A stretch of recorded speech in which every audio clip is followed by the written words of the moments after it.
é, rápida. Abra sua Bíblia, Segunda Crônicas, capítulo 7, segundo livro de Crônicas. Capítulo é o capítulo 7. Os versículos são os versículos de 1 até o versículo 3, do capítulo 7 de Segunda Crônica. A palavra diz: Tendo Salomão acabado de orar, desceu fogo do céu e consumiu o holocausto e o sacrifício, e a glória do Senhor encheu a casa. Os sacerdotes não podiam entrar na casa do Senhor, porque a glória do Senhor tinha enchido a casa do Senhor. Todos os filhos de Israel, vendo descer o fogo e a glória do Senhor sobre a casa, se encurvaram com o rosto em terra, sobre o pavimento, e adoraram e louvaram o Senhor, porque é bom, porque a sua misericórdia dura para sempre. Vamos orar. Pai, abre o nosso entendimento nesta hora e vem falar conosco. Vem falar ao nosso coração nesta noite. Nós te pedimos assim, Senhor. Precisamos de uma palavra. Vem tirar de nós tudo aquilo que não te agrada e apagar toda a nossa transgressão. Vem nos dar a condição, a capacidade de, Senhor, ouvir a tua voz. Nós te pedimos assim no nome de Jesus e para a glória dele. Amém. Amados irmãos, a consagração é algo exigido, não é uma questão de opção. Nós não temos que optar em ser consagrado ou não ser consagrado, porque desde a eternidade Deus nos escolheu com este propósito, para vivermos uma vida de consagração. E a consagração, ela requer, primeiro, um chamado de Deus. Deus, na verdade, nos chama para o seu reino, para a sua causa, para fazer a sua vontade, para o exercício do ministério. Não é só pastor, presbítero, diácono que tem ministério. Todos aqueles que são chamados para o reino de Deus, o reino do Rei Jesus, têm um ministério. E para o exercício desse ministério, se faz necessário a consagração.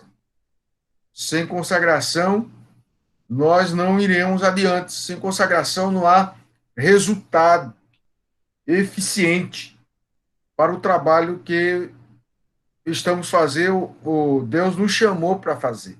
Então, Deus espera que a gente possa se consagrar. O texto lido fala exatamente do Templo de Salomão. Melhor dizendo, a consagração do Templo de Salomão. Interessante que Salomão construiu o templo conforme Deus exigiu que deveria ser construído. A mesma coisa com respeito à nossa vida espiritual. Foi construída a nossa vida espiritual a partir do novo nascimento, com a intervenção poderosa do Espírito Santo, aplicando a palavra de Deus na nossa vida.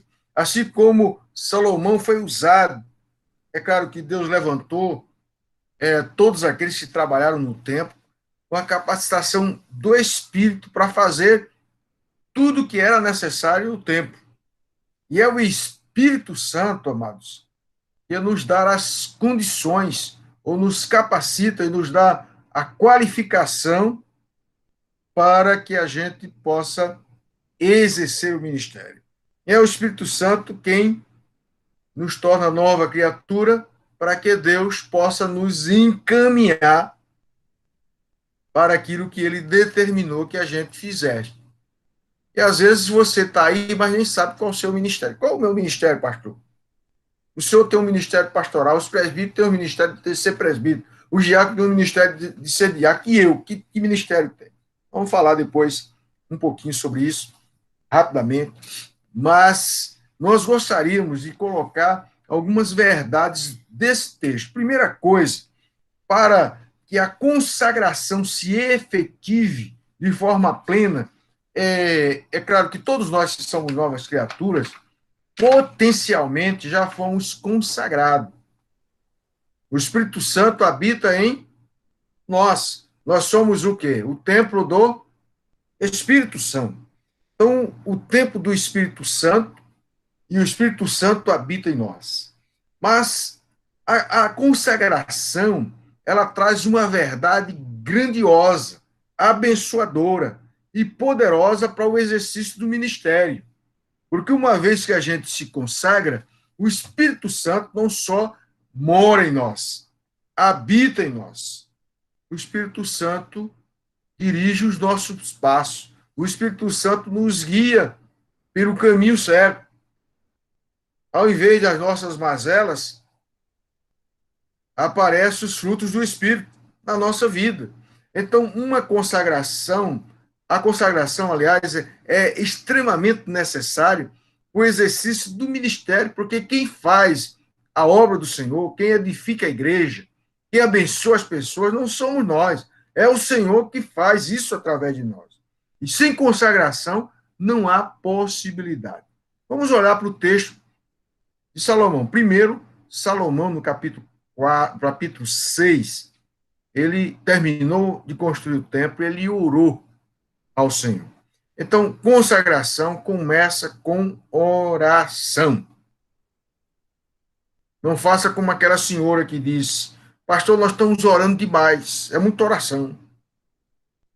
Interessante que o apóstolo Paulo diz: orai sem cessar, orai sem deixar brechas. Então, o espírito de oração tem que estar em nós. Nós precisamos nos conduzir de fé em fé. E para nos conduzir de fé em fé, precisamos da prática da oração. E a vida de consagração, ela exige esta prática. Porque quem traz a consagração é Deus na nossa vida. Não somos nós com a nossa força, com a nossa dedicação, porque a gente ora muito, ora demais, ora isso e aquilo. Não, não é isso. É Deus quem faz este milagre em nós. Veja bem o que aconteceu. Depois que Salomão orou ao Senhor, aconteceu alguns fatos que é real na vida de consagração. O templo está sendo consagrado. Primeiro, Deus desceu com fogo do céu. O fogo aqui, amados, é o símbolo exatamente da purificação. Consagração vem primeiro com purificação. Não existe consagração sem purificação. E a gente sabe, quando a gente lê capítulo 8 de Levítico, que primeiro vem o sangue da purificação. No caso do templo aqui, é o fogo de Deus que desceu para purificar aquele lugar, para que seja consagrado. Em seguida, o texto nos fala, o versículo 1, diz que a glória do Senhor encheu a casa. Primeiro a purificação, depois o enchimento da glória do Senhor. Deus não habita onde há impureza, onde há pecado. Não habita. Ele precisa primeiro purificar para que haja consagração. Quando a consagração acontece, o ambiente do templo é cheio. E o ambiente da nossa vida é cheio, o nosso corpo é cheio do Espírito Santo. Se há purificação, se há limpeza do pecado, por isso a gente tem que tratar com seriedade o pecado para vivermos uma vida cheia do Espírito Santo. Sem purificação não tem jeito. A nossa vida espiritual fenece, enfraquece, empobrece. E a gente não tem ardor espiritual, não tem força, não tem alegria, não tem prazer em servir ao Senhor. A gente faz, é como se fosse cutucado. Você tem que ir, então vá. É diferente quando o Espírito Santo toma a direção da nossa vida. Outro fato que aconteceu nesse momento é que onde Deus está, o homem não atua. Bote isso na sua mente.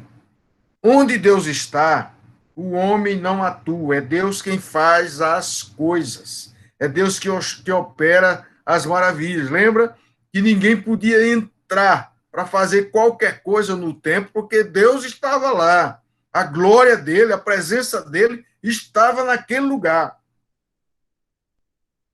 Queridos, uma lição séria. Deus não precisa de nós para fazer a sua obra. Eu digo de novo, Deus não precisa de nós para fazer a sua obra. Mas ele, por misericórdia, nos chamou, nos escolheu e requer a nossa consagração para que sejamos usados por ele. Isso a gente tem que colocar no coração e se humilhar, porque se a gente não tiver essa consciência, aí começa a acontecer as coisas e a gente começa a se envaidecer, batendo no peito, ó, tá vendo? Eu sou bom. Tá vendo que sou eu? As coisas só acontecem quando eu estou na frente. As coisas só acontecem quando eu faço. As coisas só acontecem. Sabe, amados? E, na verdade, o sacerdote não podia entrar no templo porque Deus estava presente. Quando Deus está presente, nós só somos apenas instrumento. É Deus quem toca. É Deus quem faz a obra. É Deus quem executa a sua vontade através de nós. Então não há nenhum mérito humano, não há nenhuma perspectiva de dizer eu realizei. Então tire isso da mente. Ah, o pastor Jeremias passou em Souza e realizou. Amados, Jeremias não é nada. Não é nada. Eu digo outra vez. Se Deus não fizer, não haverá nenhum resultado no ministério. Primeiro é Deus que muda coração. Tem gente com coração endurecido, magoado, entristecido.